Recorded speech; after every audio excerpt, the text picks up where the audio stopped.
Hi, everybody. Welcome to Chee-Tash. My name is Chris, and today we've got a special episode with local author of the Northville, Michigan area who wrote the book Motor City Drama Behind the Scenes Building the Big Three with Ford, Durant, and Chrysler.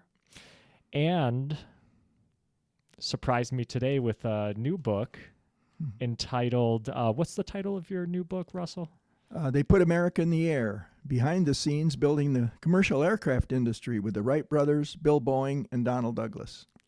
Nice. Yeah, and you said that this came out just this year. Just a month ago, yeah. Oh, wow. Okay. And your Motor City Drama, that came out in 2021? Correct. Was it? Okay. Nice. So you've had a busy couple years. Right. Those were my COVID projects. Wow. How long did Motor City Drama take you to write? I suppose off and on, I worked at it probably over 9 months. But during the Christmas holidays and so forth, I didn't work on it much. So if I put it all together, maybe 6 months. Mm-hmm. But I had a lot of my research done. So Wow. Very cool. It's tough to write a book, from what I hear. So the fact that you have two out, I mean, that's pretty impressive to me. Well, I had been giving presentations on these people to libraries and other organizations for several years. So again, I had my background research done. I kind of knew these people, if you will. And so that helped a lot. If I would have had to start from scratch and do all the research, I still had to add a little bit of research. But. Mm-hmm. Very cool. Before I get into my questions, and we were talking before we started on, I have some questions about you, your production company, Okay. the Motor City Heritage Area, the Henry Ford Heritage Association, and of course your book. Mm-hmm. You had a little historical excerpt that you wanted to read? Yeah. If you wanted to start with that. Okay. And give you a flavor of the book. Well, what I did is let me tell you why I wrote a fictional history. Yeah, absolutely. I give these presentations using PowerPoint slides and so forth, and I give them to libraries and independent living facilities and historical societies and whoever wants to invite me. And people would always ask me, did I have a book? And I said, no, there are enough books on Henry Ford and Billy Durant and Walter Chrysler. What could I add? Well, one person said after one of the sessions, you talk about the interactions between these people, and why don't you do something maybe of a fictional nature on this?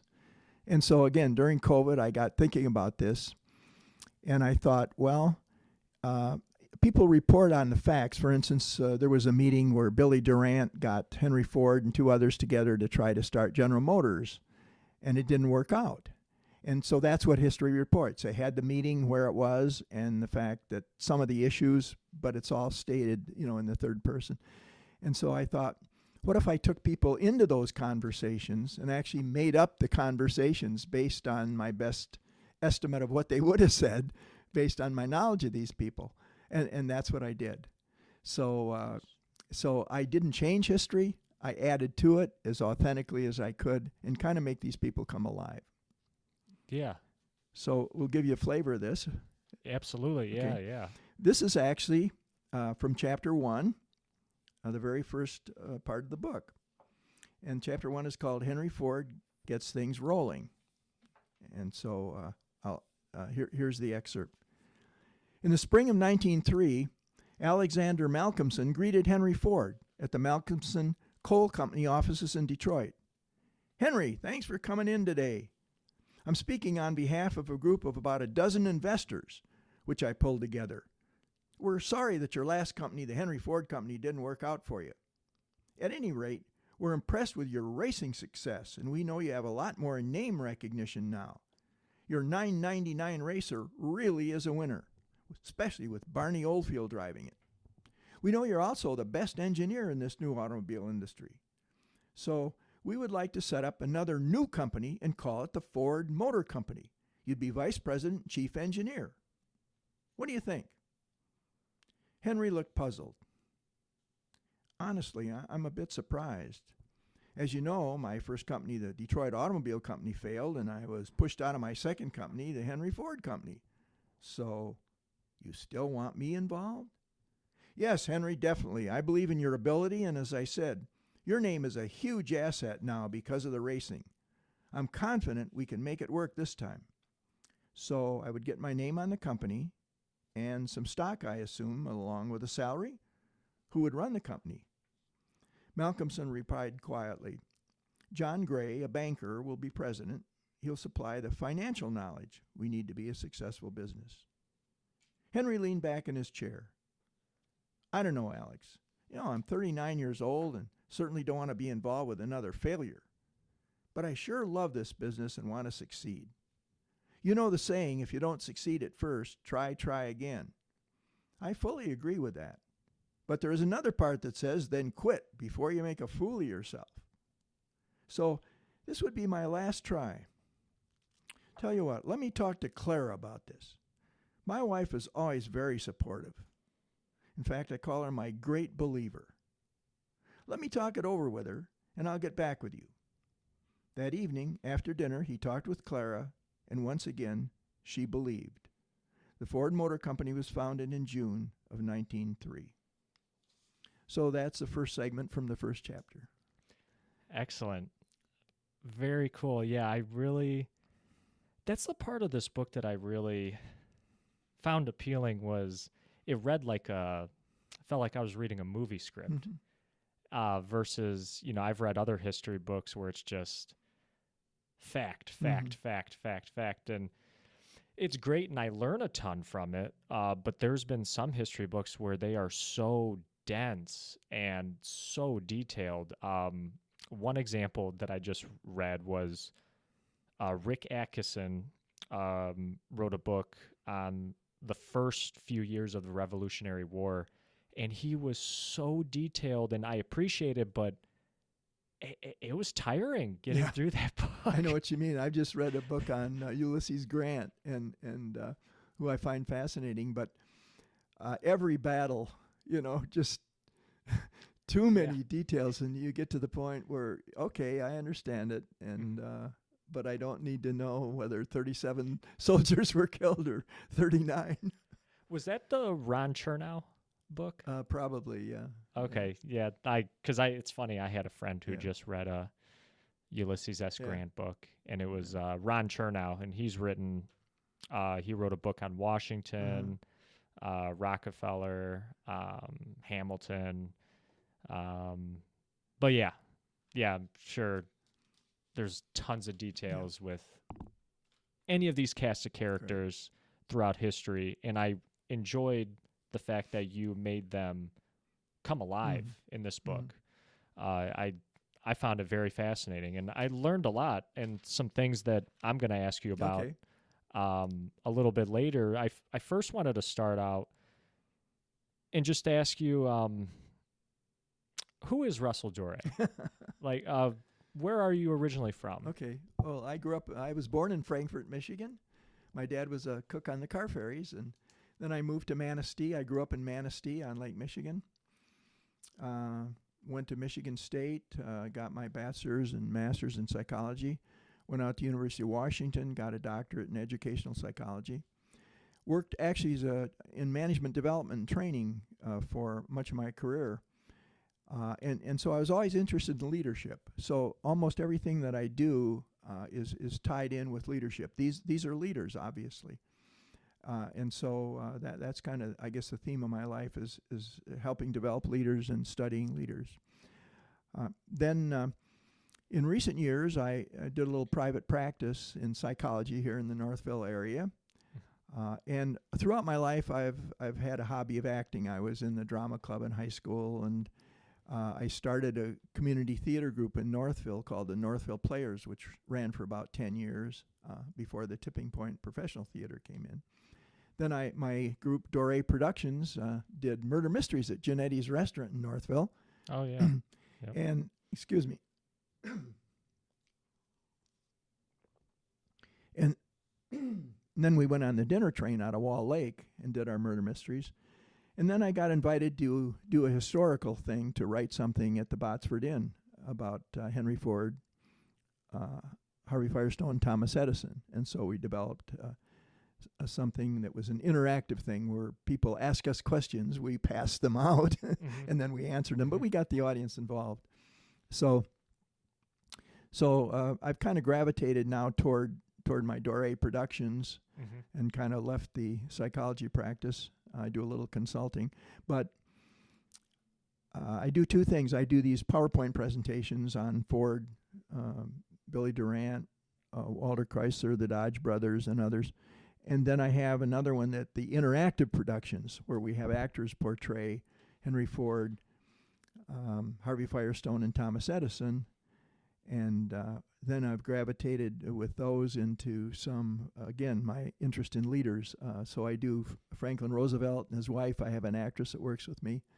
And Harry Truman and his wife. And the recent one we're doing right now is Orville Wright and his sister Catherine. So I have a lot of fun with these interactive ones. Yeah. How long have you had Dore Productions? How long has it been since you've started? I think I started it in 1991 at when I did start Genetti's Murder Mysteries. So, oh, wow. And I've been doing the historical things for about 10 years, I guess. Well, we did the first one maybe 20 years ago at Botsford, but then I started writing more of them about 5 or 6 years ago. Okay, wow. 1991, Northville looked a lot different. It did. In 1991. We moved here, my family, in 2001. And even compared 2001 to 2022, even that's different. Right. I can't even imagine 1991. Yeah. What was your, it's funny reading this book, Motor City Drama. Are you big into cars? Like, do you have like a knack for? Well, no, not really. To be honest, I love cars. Yeah, I like convertibles. I've had convertibles pretty much most of my life, along with a sedan too. But so I like cars, but I'm not real mechanical. I don't work on them. I did work as the director of human resource development for the Fruhoff Corporation, which was the largest trailer manufacturer in the world. And we owned Kelsey Hayes, which is a brake and wheel manufacturer. And so I did management development training in a lot of plants, Kelsey Hayes plants in Canada and the U.S., and the Fruhoff dealerships where they sold and repaired trailers. So that was my kind of on-hands experience in the transportation industry. But I actually kind of got into this through the acting, because I developed this the Murder Mysteries, and then a friend said that the owner of the Botsford Inn wanted what he called a fireside chat with Ford, Firestone, and Edison, because he had a picture of them there. Henry Ford used to own the Botsford Inn and had a room for Edison when he came to town. And he said, I want people to come in for dinner and have a discussion with these people. So that's where we wrote the interactive thing. So that was the history thing. And then I got invited to do that before a group called the Henry Ford Heritage Association, which is a great organization. You can find their website. I think it's HFHA. And they celebrate the life of Henry Ford and try to keep his history current. And so I did that for a dinner for them. And then I was invited to join a group in 2013 celebrating Henry Ford's 150th birthday anniversary. Wow. And so I did that.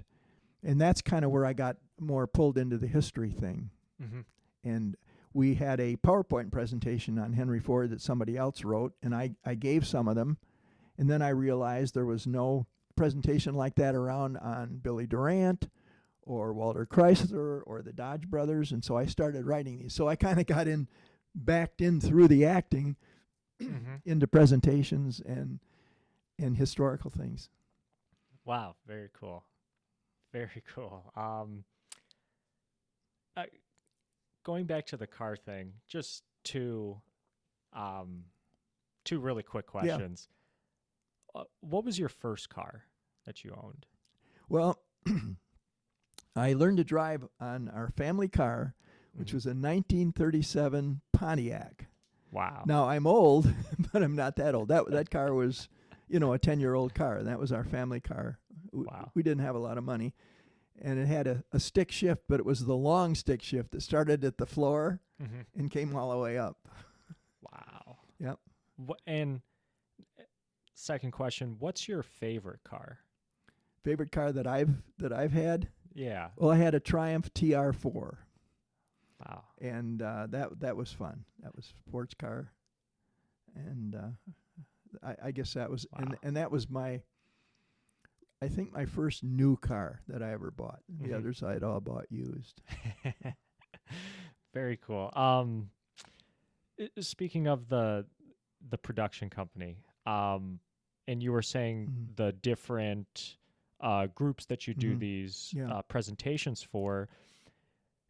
Just a question Mhm. on your audience, your typical Mhm. audience. Does it skew older? Is it younger? Is it mostly guys, gals? What It's would you say? it tends to be a senior audience. Mm-hmm. Uh, they like history, Mm-hmm. uh, but it's fun because I'll go to a library and I just did one at a library and there was a young fella there, who Mhm. was a high school or a college sophomore, and I was really glad to see him there, and I kind of got talking with him afterwards, but. Mm-hmm. Yeah, it's unfortunate, I think, that we don't have more interest in younger people in history. And but like me, you kind of get interested in it when you've lived more of it, maybe. Yeah, I know what you're Yeah. saying. Even when I was like in high school, I you couldn't catch me reading a history book. But Mhm. it's funny now. It's kind of like all I read, Uh-huh. like mostly Yeah. what I read. So yeah, I totally get what you're saying. I'm I'm starting to think about how am I going to tell my kids about like the history that I've lived. So I've actually started reading books on just like current stuff that I've lived through, Good. just to put things into more Mhm. context so I can tell my children like, yeah, here's what was happening while, you know, you were you weren't quite born Yeah. yet. Yeah. Um Well, yeah. I'll give you some insights into that from my Yeah. perspective. Is you know. Your kids probably won't show a lot of interest in it early on. Yeah, And I could see that. now I do have a grandson that loves Greenfield Village and loves history, and is kind of unusual. But again, most young people. So you need to keep it short and sweet what you tell them. But I think later on they'll appreciate it, and Mhm. as they get older, you can have more conversations with them, or maybe you'll spur their interest in history. That's I know I appreciate that. I'm definitely gonna keep that in mind Yeah. when we have these discussions. You had mentioned the Motor City Heritage Area, and you got elected to that board of is it four people? Board of directors. Oh, there's about I think a dozen of us on the board of Oh, directors. dozen. Yeah. Okay. You got elected in was it 2018 or Well, let's see. Gosh, I'm not sure. I've been on it. I think about 5 years. Mhm. Yeah, Wow. somewhere in there. Was that like to get elected to Mhm. that? Like I'm picturing Mhm. like an election. Like did you have to go out and Oh campaign? no, Like no. This is a first of all, the Motor Cities National Heritage Area is part of the National Park Service. And there are 50 national heritage areas throughout the country, but we're the only one that's an automotive heritage area. mm, wow. And again, a great website, motorcities.org. You can sign up and get a free short article on history emailed to you every week, which is really fun. And then it also has things about what's upcoming events. For instance, I'm doing a presentation on Henry Ford at the Livonia Library coming up, and that will be posted there. So it's a Okay. great source. But the really, because of my work with the Henry Ford Heritage Association and giving this Henry Ford presentation, Hmm. why there were some people there that were involved in Motor Cities also that were helping to celebrate the Ford's 150th anniversary. So Okay. they invited me, to join the board, and the board discusses candidates and selects those that they feel are the best fit and invites them to join. Hmm. Yeah. No campaigning. And so, are there a lot of members of the Motor City Heritage area? Yeah, we have several hundred members and a lot more Hmm. people that follow our website.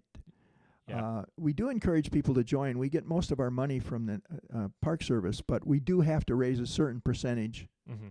So, it's $30 to join. It's a good cause, and it's $20 for seniors, and it it helps us meet our requirements to have our own funding. Hmm.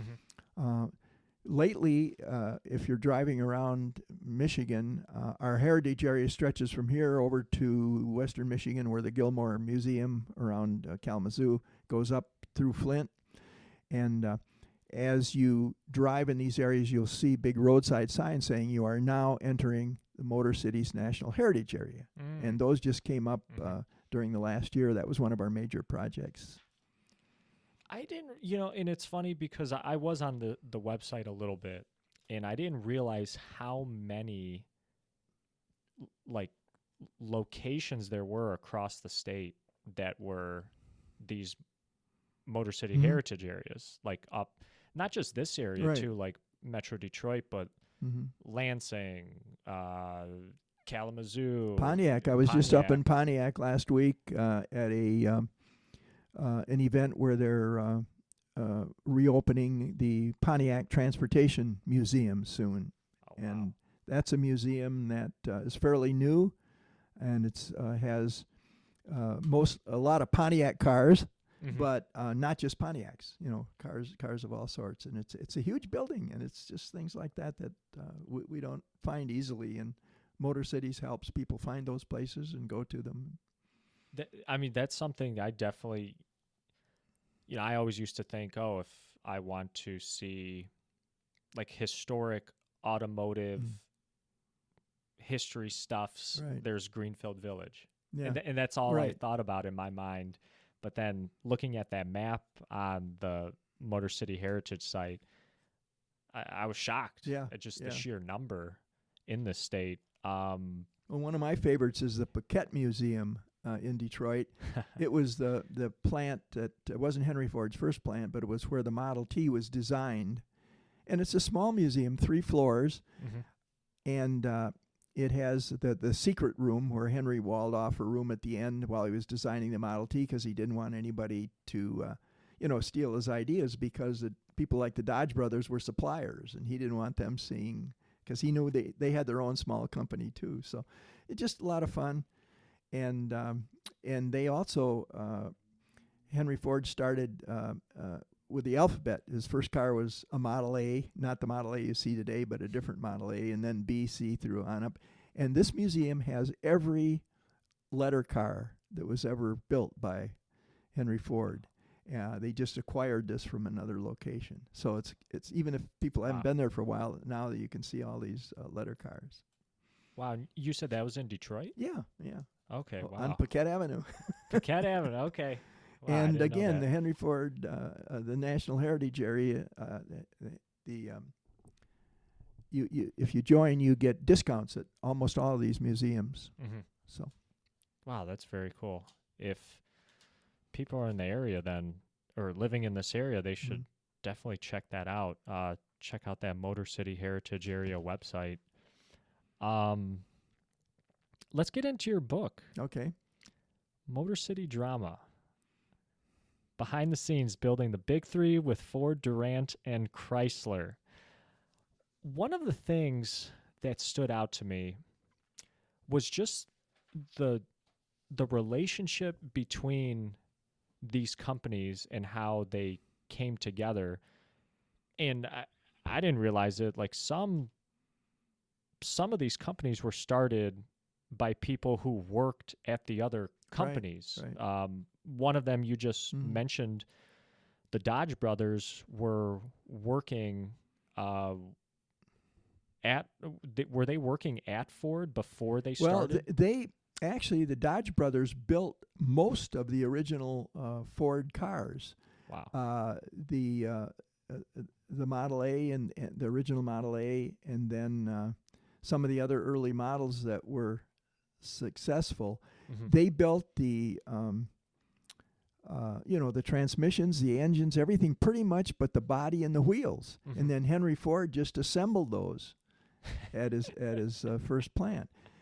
And so, and then they finally had some disagreements with him, as I portray in the book, and they had started a small company, and they sold their stock. Mm-hmm. They had invested $10,000, and they walked away with $25 million. Mm-hmm. And so they used that money to start their own company and compete with Henry. Wow. Okay. Wow. I definitely I like their story. Mm-hmm. Makes me think because I have two brothers. It makes me think, man, if we would have put our heads together with uh, some idea, maybe we could have done something, made like a family business. Mm-hmm. Although my dad had a bakery, so I guess we did have a family business, but none of us were interested in the bakery. The other one that comes to mind, Mm-hmm. of course, is Walter Chrysler. Mm-hmm. Worked for Billy Durant. Billy Durant founded General Motors, and then he brought Walter Chrysler in, and he worked his way up to president of the Buick division. And again, then he had a parting of the ways Mm-hmm. and left and formed his own company. Mm-hmm. And it's funny mentioning GM. I didn't realize all these other companies that came together Mm-hmm. to form GM. And like I see the cars today, like you see Cadillac Mm-hmm. or you see GMC, Mm-hmm. you see these brands, but they kind of started out as other companies. All of them did. Everyone. Yeah. Billy Durant really, in the beginning, never designed, his own quote GM car. Mm-hmm. He started with Buick Mm-hmm. that he had taken over at the request of a friend to help it succeed, and then started adding companies to it. Mm-hmm. Unlike Henry, who really built a Ford and kept building Fords and only Fords until he bought Lincoln. But Yeah. totally different starts between Henry Ford and Billy Durant. Yeah. Do you think I was one was one avenue better than the other? Like, was the GM route of adding all these other Mm-hmm. car companies, was that better than Henry Ford's way of just, hey, I'm just going to stick to what I know. I'm building my own automobile. Like, was one's business, I'm going to call them like a business strategy, Yeah. was one better than the other? Obviously, they both ended up being successful. Well, I think that's your answer. Yeah. You can get to success several different ways, and they were Mhm. both extremely successful in their Mhm. own right. Now, GM did become the largest corporation in the world, or at least in this country. Mm-hmm. But that was really not through the innovator Billy Durant. That was that was later on. Mm-hmm. But it grew. So, yeah, I can't. You can't really say that one was better than the other. Mm-hmm.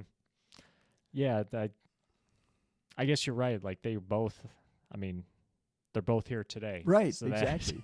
Yeah. And there were over 500 companies in the 20s that made cars in this country, brands that you never heard of, or all over the country. And to think that these three somehow rose out of those 500 Mm-hmm. to have 80% of the market is amazing. I mean, they each did things right in their own way. I did not realize that's a Yeah. lot. Yeah. 500 companies. Jeez. You mentioned this earlier with that meeting that took place between Billy Durant, Henry Ford, and I forget the other gentleman you mentioned, but Billy Durant was Mhm. trying to recruit Henry Ford to Right. join GM, and Right. how close was that to happening? Like, was Henry Ford actually seriously mulling this over? Did it have like a chance at all Uh, of happening? yeah, I can talk about that, or I could actually read you an excerpt. Oh yeah, please. Yeah. Uh, Yeah, I remember this part.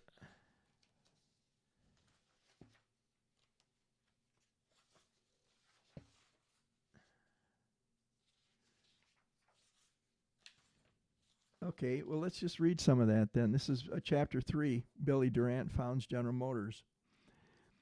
It was a big day for Billy Durant and his Buick Motors Company.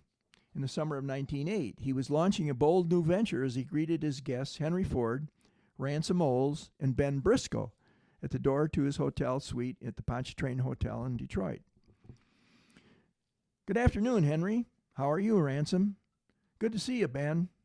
Have you both met Ben Briscoe of Maxwell Briscoe? Well, thank you all for coming in today. Sorry we had to move the meeting to my room here in the hotel. But I was afraid the press would make a big deal about us getting together, since they had learned about our scheduled meeting at the Penobscot building. Don't get me wrong, this is a big deal, but we don't need to work on it in public. Durant motioned for them to sit down at the table, and he offered them coffee and tea. I'll get right to the point.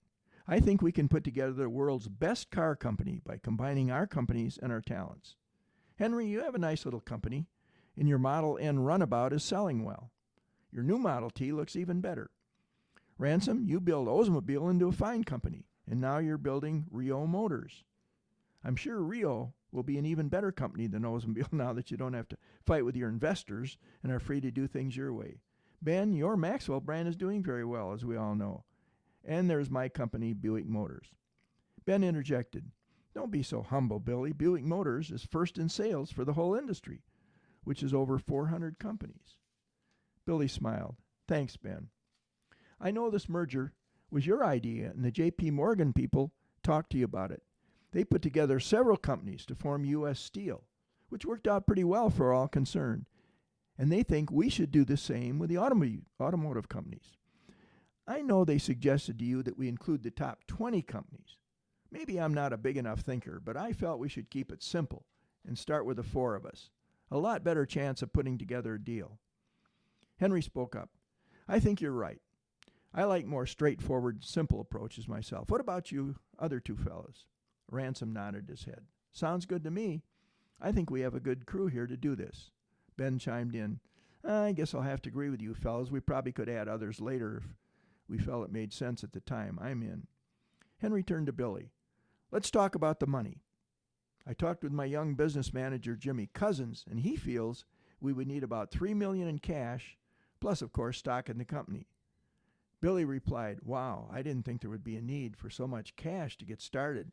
We'll all get stock in what will grow into the world's largest company. There should be plenty of payback down the line. Henry stood up, walked toward the window, and then turned back toward the group. You have to realize the Ford Motor Company is finally showing nice profits. And our stockholders, all 12 of us, have waited a while for that and feel that we need whoever finances this new operation to provide some incentive for us, giving up our independence. We feel we have a good future now. Maybe we'll never be one of the world's biggest companies, but this deal has to give us a better future than we would have on our own. Besides, I kind of like having my name on the building and not having to answer to anyone but my present stockholders, and even then, sometimes they can be a pain in the behind. So then they went on, and Ransom said, well, if you want cash, I want cash too. And so Billy went to his bankers, and they said no, because he had been buying some other smaller companies that hadn't worked out. Some had. And so he couldn't get the cash together. And so it didn't happen. Wow. But it came close. If he could have gotten the cash, Ford would have been a division of General Motors. How different would our world today look, do you think, if that happened? Well, it'd be a division of General Motors, Yeah. and probably not as competitive because it really helps to have independent competitors, obviously. Mm-hmm. And who knows, because there was a period in GM where people felt that all of the divisions were looking too much alike. You couldn't tell an Oldsmobile from a Cadillac Oh, from a really? Chevrolet. Yeah, I Wow. think that was in the 70s Mm-hmm. maybe, or 80s, that they tried to kind of combine their engineering and stuff, and they merged. They had a Cadillac, Pontiac, Oldsmobile division, I think, and they tried to get some Mm-hmm. benefits of size by combining those, but it ended up. Some people thought that the cars all looked too much the same, so that might have happened, and Ford kind of would have gotten sucked in there and been perhaps quite different looking. Wow. Um, Speaking of this competition, in in the book, it seems like I get the sense that they all, obviously, Walter Chrysler, Billy Durant, Mm-hmm. Henry Ford, they all know each other. They've met with each Mm-hmm. other. They talk to each other, see each other at these events. But behind the scenes, is there animosity between everybody? Like, is there a really like fierce competition Mm-hmm. between them where, like, if I'm like, I played football, so if during the practice week we're all gung ho Yeah. about we got to get Novi this week, and Mm-hmm. for one Yeah. week we hate Novi. Yeah. Is there that Well, hatred between? my impression, and again, many people have written on this, and I may not agree with all other people on this, but Mm-hmm. my impression is that the early pioneers were more focused on what they were doing. Henry was very stubborn. He had the Model T. He had over half the market at one time, and his staff was saying, this Model T is getting kind of long in the tooth, and when Chevrolet was formed, it competed with the Model T, and it had a lot more features and a lot better design to some people, and they kept saying, we got to change our model. These are the internal people, and Henry resisted. So that stubbornness cost him the lead. He was in the lead, and General Motors jumped ahead. So, but I think they were more focused on what they were doing. Mm-hmm. Walter Chrysler added a lot of design. He was more interested in the exterior and in the design and the engineering too. Mm-hmm. But and Durant was just kind of interested in pulling together all of these companies and making the thing grow as big as he could. Mm-hmm. So I think the competition you're talking about happened after the period of my book, I think, and that was when Henry Ford II, Hank the Deuce, took over Ford. Yeah, he was very competitive, and he knew that Ford had been in the lead and wanted to get it back from GM, and he was very competitive. And so there are things written that he actually flooded the market and were selling cars below cost at one point just to get the volume up so he could say he was the leader over Ford. Yeah. So he was in that real competitive age. But I think the original pioneers, they were so busy, doing what they can do best. They knew they had competitors, but they just tried to do the best thing they could. And they looked around and said, Chrysler said, "How can we do better? Well, we can put more beauty into the cars, into the design." Henry wasn't so much into that. Speaking of Chrysler, Chrysler really innovated as far as this streamlining of the cars. Is that correct? Well, yeah, he overdid it. He had because he came out of the locomotive business, locomotives were getting real streamlined, and he looked at this one and he designed a streamlined car, and it was too far ahead. it just didn't sell. And so they took the same running gears and everything, and they just sort of modified it back down to a little more traditional, and it sold. So it's a tough business. You have to get ahead of the competition, but you get too far ahead, and people are a little cautious about buying something that looks too odd. I kind of liken it. It flashed into my head like if you've seen pictures of the Tesla pickup truck. It's very, very different. And I'm sure there's some people that say, "Great, I want to be a pioneer," but a lot of owners are saying, "I don't know if I want to buy that. It's too odd looking." Yeah. Now, who knows? 20 years from now, people may look back and say, "Hey, they all look that way. Tesla was ahead," or it may end up being a dinosaur. We don't know that. Yeah, that's a good comparison. And I actually I want to come back to Tesla in a little bit. Before that, though, it almost seems like you can't talk about the big three or the history of automotive without labor and the workforce. Right. From stuff I've listened to and read during this time period, lots of changes as far as workers' rights, etc. I know that might have started a little bit earlier, 1900s, with Teddy Roosevelt and some stuff that he was doing. But even during this time period and into the 1930s, we're getting into like Franklin Delano Roosevelt's presidency, where he enacted a lot of changes. There was lots more unions coming about, the mine workers union as well as the UAW.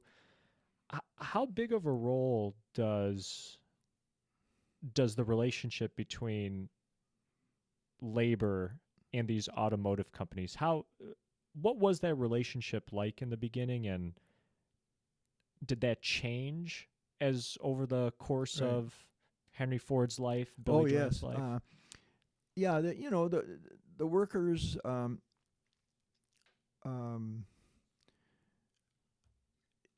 flooded to this area from all over the country as this industry grew. And it was particularly people from the South. It was a better job, than they could ever get there. So that they came for the money and everything. But then, as they sped up the assembly lines, and it was exhausting, and they could fire them for no reason. There were all kinds of issues, and part of it, interestingly enough. I'm reading a book right now by another fellow. I found his book at the Northville a book authors fair recently, and it's on the a lot of it centers around the hunger strike in the 30s, and there was a march on Ford because people were losing their homes. They didn't have enough to eat. And there were some communists that kind of infiltrated this and kind of helped, but that really didn't matter. The people were hurting, and it didn't kind of matter who was helping push the cause. And so they marched on Ford, and a bunch of people were killed, and that kind of started things. And then later on, there was a big sit-down strike at General Motors where they just refused to work. And so Chrysler and GM unionized. They finally said, it's not worth fighting it, and there's so much violence, and let's negotiate with these folks. And Henry wouldn't. He was very stubborn. And so then later on, about 4 years after that, there was a famous Battle of the Overpass where Walter Reuther was trying to sign some petitions, get people to sign petitions to join what he was forming, the UAW. And a photographer said, "I want you to stand up on this bridge and get a picture of you with the Ford plant in the background." And about that time, a bunch of Ford security people rushed him and beat him up with another fella. But the photographer got pictures of this, still pictures. And it was all over the country, these guys all bloodied and beat. And so, again, supposedly, and it's pretty pretty much authentic, that Clara Ford went to Henry and said, these other companies have unionized. I'm tired of the violence. Henry felt that he was taking care of his people, and he did. When things were small, he was good. He would loan workers money, or he would give them money if they were hurting. He was a compassionate person. But as it grew, he couldn't do that anymore, and so he thought he was taking care of them. Anyway, she said, I'm going to leave you if you don't settle with the union, and this violence keeps going. And so then they finally, he was the last one that settled with the UAW. And interestingly enough, the other two companies had wanted what they called a closed shop, where if you worked there, you had to join the union. And the companies didn't give the UAW that. And when Ford signed their contract, they got a union shop. So in the end, they got a better deal when they finally did it. Wow. It seems like Henry Ford really, he wanted to keep everything internal, like with this example that you were just saying. Hey, I feel like I'm taking care of people. We don't need this outside help. Or the same thing with, was it bankers? He did not really. Oh yeah, he didn't like bankers. He felt that they made money through interest, and they didn't do any work. He built the world's largest plant, the Rouge plant, without borrowing a cent. Really, he had it all. Well, this was all profits from the Model T. Wow. Because the Model T was doing so well. So yeah, he didn't like bankers. He didn't need them either. Yeah, it didn't sound like he needed them. Jeez. Going back to Tesla. Yeah. And I know that these companies have persist today. Like you still see Ford, GM, Fiat Chrysler now, I guess. But now you see Tesla. You see there's another company, Nikola Motors. There's a Rivian. Oh yeah, right down the street here in Plymouth. Yep. Yeah, super local. I have a presentation, incidentally, PowerPoint presentations called Electric Cars, Past, Present, and Future. I saw that, yeah. So if anybody out there, go to your local library and tell them to schedule it, because it's fun, and it talks about the whole history of electric cars and what's going on now, and some guesses about the future. And that's what, I didn't realize this, but we've had electric cars before. Oh, yeah. And I remember seeing a list of the amount of electric cars. I don't know if it was electric car companies or electric car brands that were present in like 1920s. It was staggering. Oh, well, electric cars were there were more electric cars than gasoline-powered cars early on in the early 20s. Really? Wow. Because they went short distances were the problem, and they were expensive, but you didn't have to crank them, and particularly women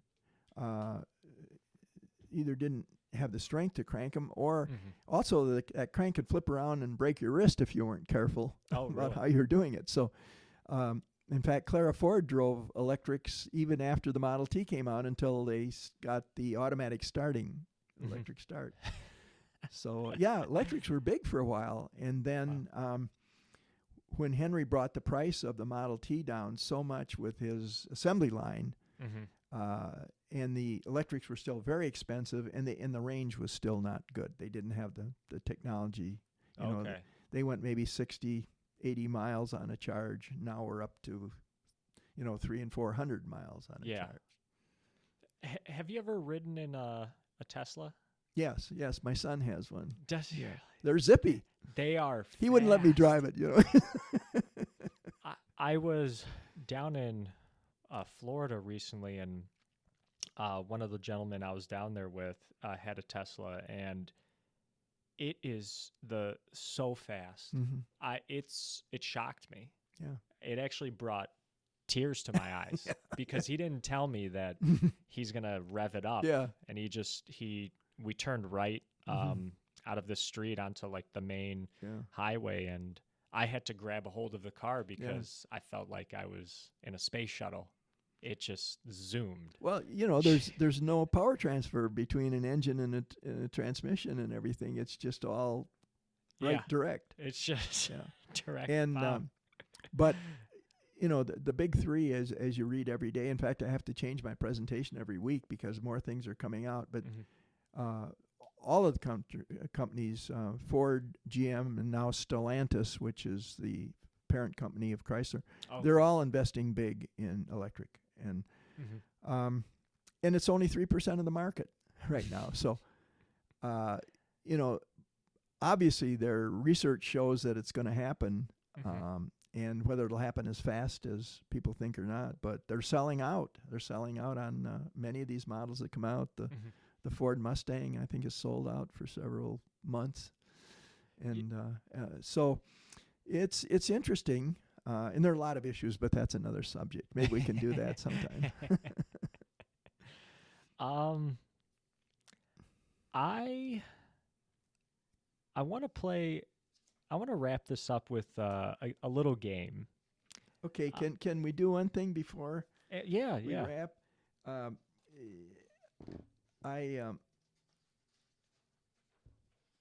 We talk about the big three. This is the foundation of the big three.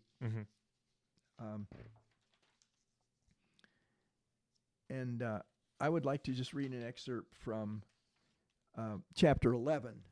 And this is, the big three has now been formed, okay? The chapter is called Chrysler Becomes a Major Competitor, but it kind of is the last time that I bring these three fellas together. Okay. And you'll see why. So this is in 1934, and Billy Durant has left General Motors, and he's founded his own company, Durant Motors. And so here's the excerpt from chapter 11.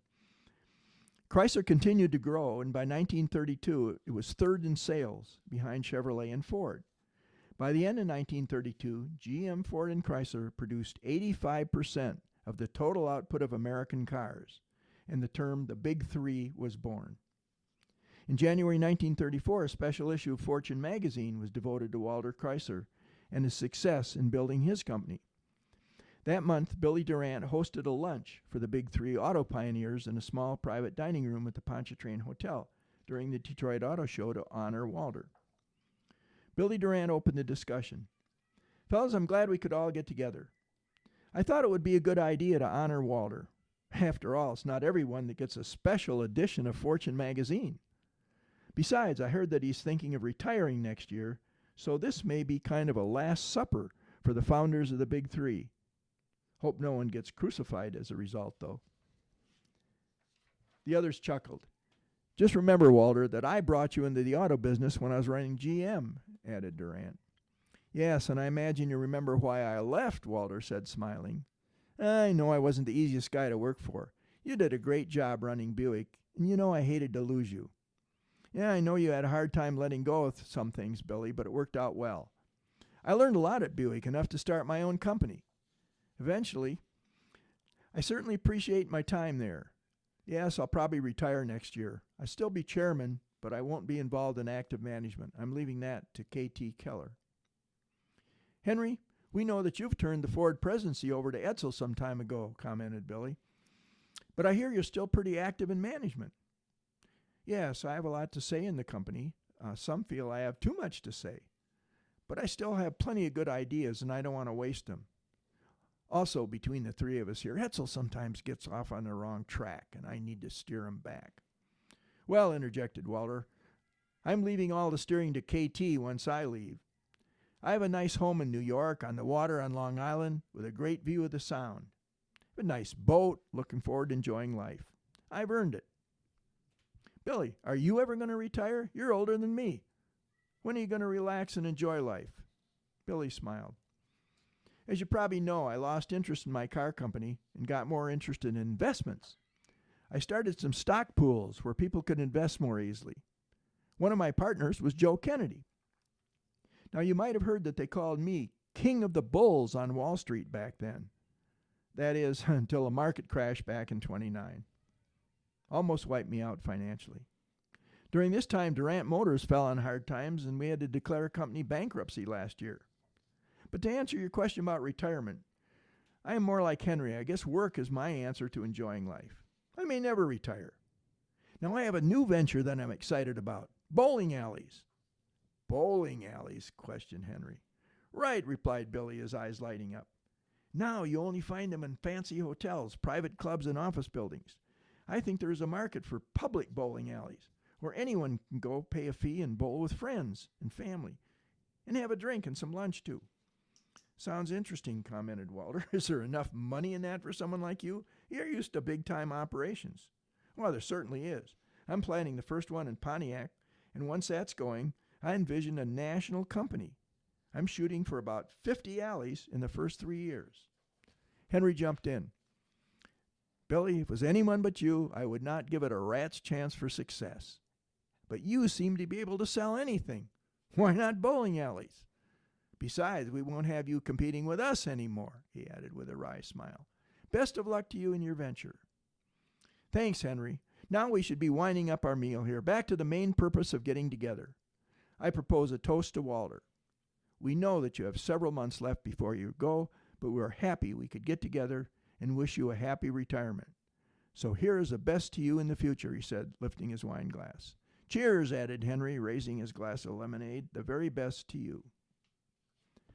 So,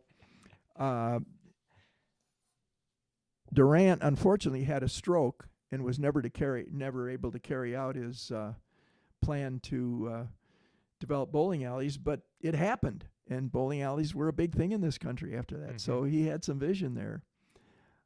Yeah.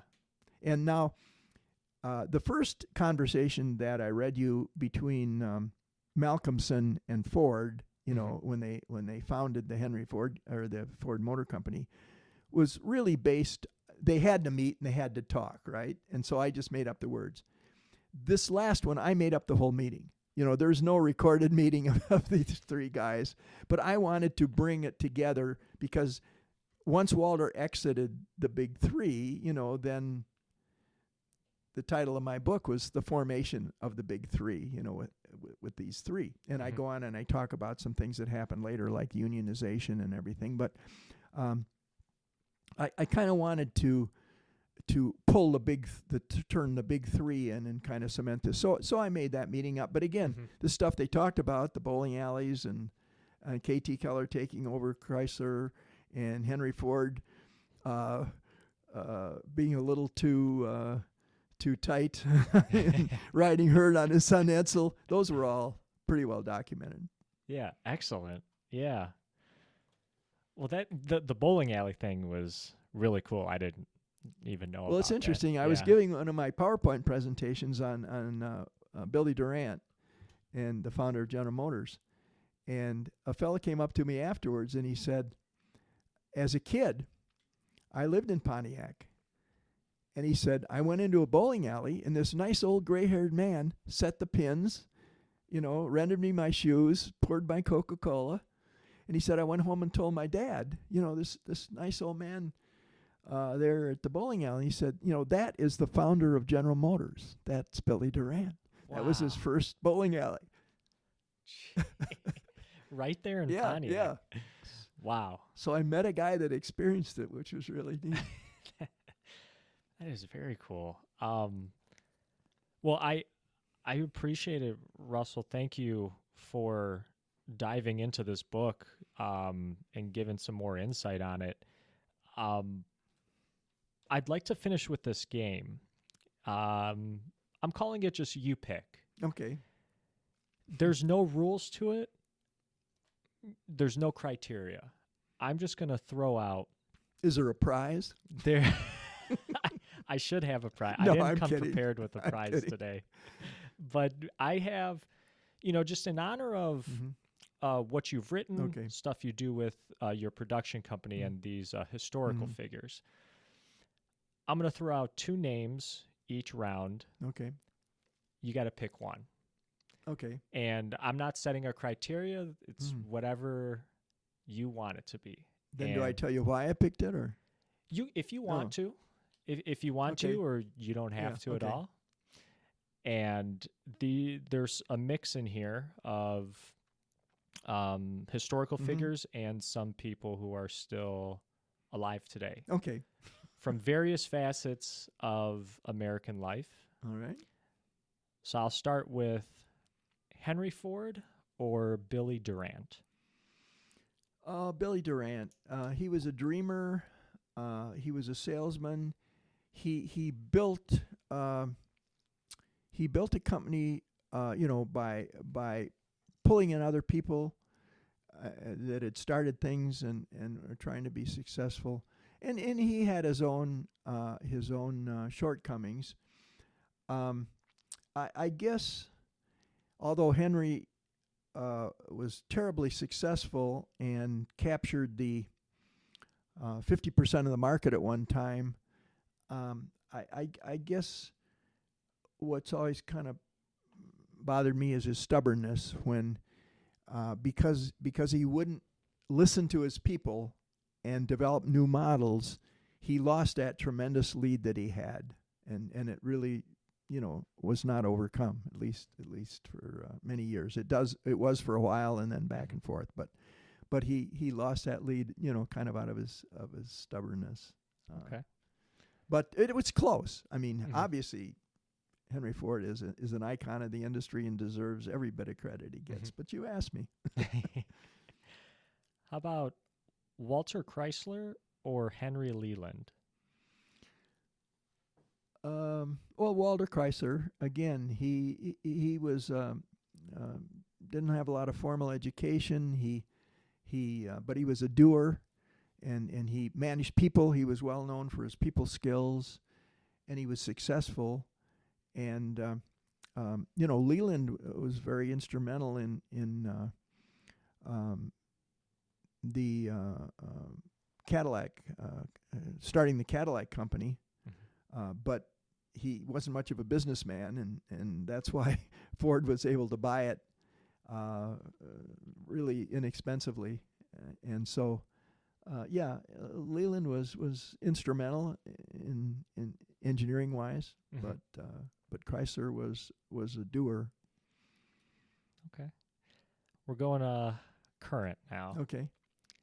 Mark Zuckerberg or Jack Dorsey? I'm sorry, I should know who Jack Dorsey is, so tell me. Oh, he's one of the founders of Twitter. Oh, okay. Well, I'm showing my age. Well, I guess Zuckerberg. He made things happen that I'm aware of, and since I really don't know much about Dorsey, and I'm not really a Twitter fan. All right, how about this one? Elon Musk or Jeff Bezos? Oh, that's interesting. I have to give it to Musk. I personally don't like some of his personal characteristics the more I learn about him. But again, in my presentation on electric cars, I talk about where he grew up and everything. But here's a guy that just kind of started with nothing and got some money by building an early electronic book company that he sold, made money, and got bought out by somebody else, and finally had some money and started SpaceX, this rocket company that's sending people into the space, and started a electric car company. And here you had the big three out there, and they knew electric cars were coming, and they were working on it. And he jumped in and did it. And we don't know whether he will eventually be a major player in there, or once the big three gets into it, whether he will be kind of left in the lurch. We don't know, but hey, he certainly did it.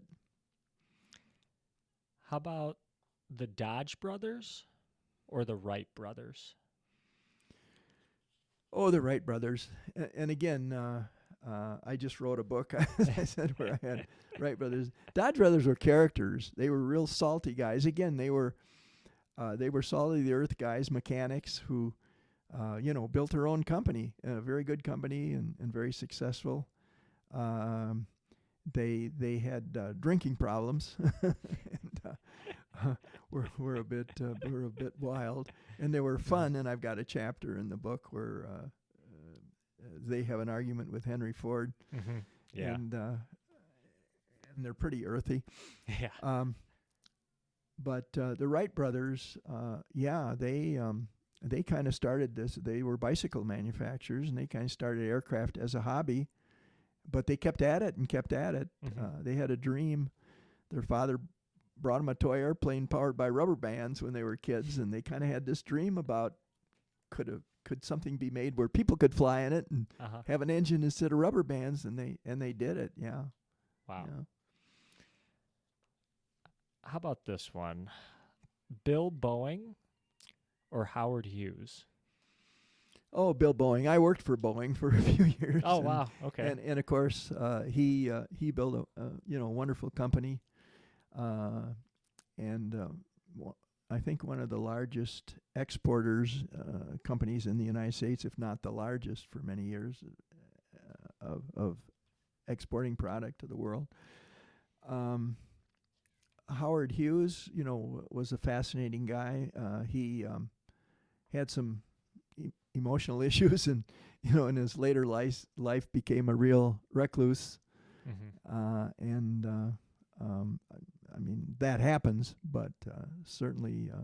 And Bill Boeing was born in Detroit. Yeah. Yeah. So. I got this one's slight curveball. Okay. Johnny Carson or Bob Hope?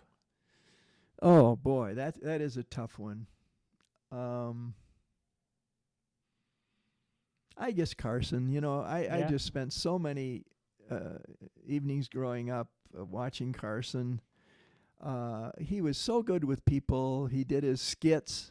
He would do anything, to get himself involved in the skits. Bob Hope was a tremendous comedian. Just tremendous. But Carson, Carson Mm-hmm. kind of brought relaxation and humor into my life every evening for years. Mm-hmm. Yeah. How about Calvin Coolidge or Herbert Hoover? Well, Coolidge, I'd have to take Coolidge, and I don't know a lot about Coolidge, but Hoover was the first businessman that was elected president, Mm-hmm. with no political background, and in politics you have to do a lot of negotiating and horse trading, and you don't get everything right away, and sometimes in business, depending on your style, you can be fairly autocratic, and you just kind of go your own way. And Hoover just did not believe that the Depression would last, and he really didn't do anything to cut it off. And he kept thinking, oh, well, it's just a little blip in the economy. And by the time the Great Depression was there, why, we were in so deep. And he had no solution to get out of it, and FDR did. Going along the same line, John F. Kennedy, Barack Obama. Oh boy, that's a tough one. Oh boy, I really can't. I'm sorry, that's a tie, because I lived during the Kennedy years, and he was just a wonderful inspiration to the country and to the world. And Barack Obama, I admire so much, for his career and for his presidency and the ground that he broke. I have to tell you a little story. I had a conversation with Bobby Kennedy. Wow. And I was skiing at Sun Valley, Idaho, with my wife, and we went over to the lodge building, and we were going to make a dinner reservations. And there was a big sign that said, coats and ties and long dresses required. Well, we had ski stuff. We had driven over from Seattle. I was working for Boeing. We lived in Seattle. Drove over there. And I said, we don't have any of this stuff. Where can we eat? And they said, well, the Lion's Head pub, is good. So I said, okay. So I went over to Lion's Head pub, made the reservation, and walking back to our room, I remember it snowing slightly, and I kind of had my head down so my glasses wouldn't get snow on them, and I'm walking. There's a fella coming toward me. And the things you never forget, one pant leg was tucked in and one wasn't. I just remembered that. And so and his head was kind of down too because of the snow. And so we got as close as you and I are together, and I looked up, and it was Bobby Kennedy. And I said, hi. And he said, hi. And we passed each other. So isn't a conversation two people talking to each other? So I had a conversation with Bobby Kennedy. Wow. This was a year after JFK had been killed, and Bobby was there with Jackie. I stood in line, in the hamburger line behind Jackie for hamburgers and stuff. And Wow. anyway, we went over to the Lions pub that night, and the Kennedys came in. So they hadn't brought in their fancy duds either. Wow. I didn't eat with them, but had the same waitress. Oh, that's cool. Wow, what a story. Yeah. Jeez. So Kennedy gets the nod. Kennedy gets the nod. Well, okay. no, still a tie. Still a tie? Still a tie. Yeah. Here's another. Well, before I throw you that curveball, Harry Truman, Franklin Delano Roosevelt. Oh well, I portray both of those. Yeah. in my interactive things, and I love them both. FDR, of course. He 4 terms, got us through the war. Did things to the economy, and a lot of people don't like some of the programs he started, but there'd be no. I mean, he started Social Security. He started just a lot of programs supporting, support programs for people that in our society they didn't have support before. And he was just a wonderful person, and overcoming his polio. A lot of people really thought he could walk, but he really couldn't. He had these metal braces, and he really just kind of threw his legs. And he was always had somebody on his arm, usually his son James, and even walking from back of a area to a podium at a convention hurt physically, was painful for him. So to think that he did all of that and did it while he got polio at age 39 and did all this stuff after that. So admire him tremendously. Truman I really admire. He really didn't want to be. He didn't even want to be vice president. He wanted to be a senator. He was kind of a homespun guy, not educated, and the party said, the other candidates for vice president, none of them will help FDR win that next term, but you will, because you'll help with the South, and they saw him as kind of a bland guy who maybe didn't have a lot of positives, but didn't have any baggage. So they talked him into running. And then FDR died 4 months after he was in, and he ended the war in Europe. Well, it was almost ended. He went to the first meeting of the United Nations. He had to make the decisions about the atomic bomb. Ended the war in Japan. Tough decisions. And went on to do some pioneering things in civil rights and in healthcare. Mm-hmm. I just love the guy. He was just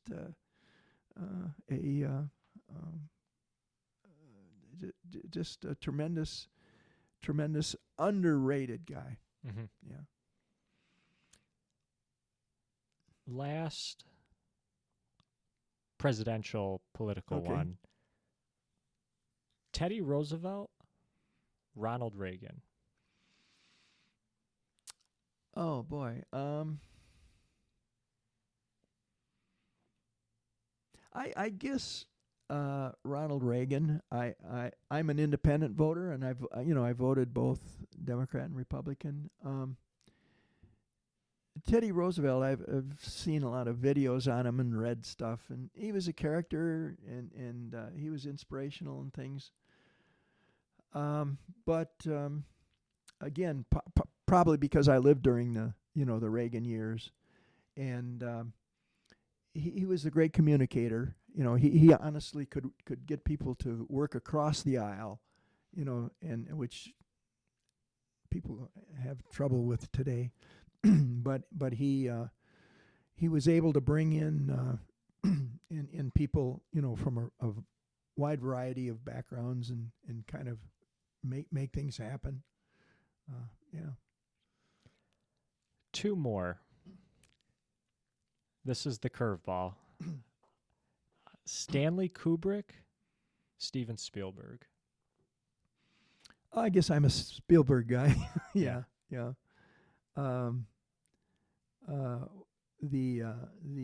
He just does so much so well.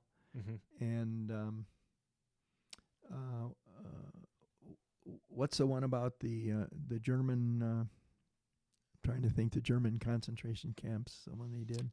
There's Schindler's List. Schindler's List. Yeah, that was just so important in terms of historical, bringing that to life. I think. Yeah.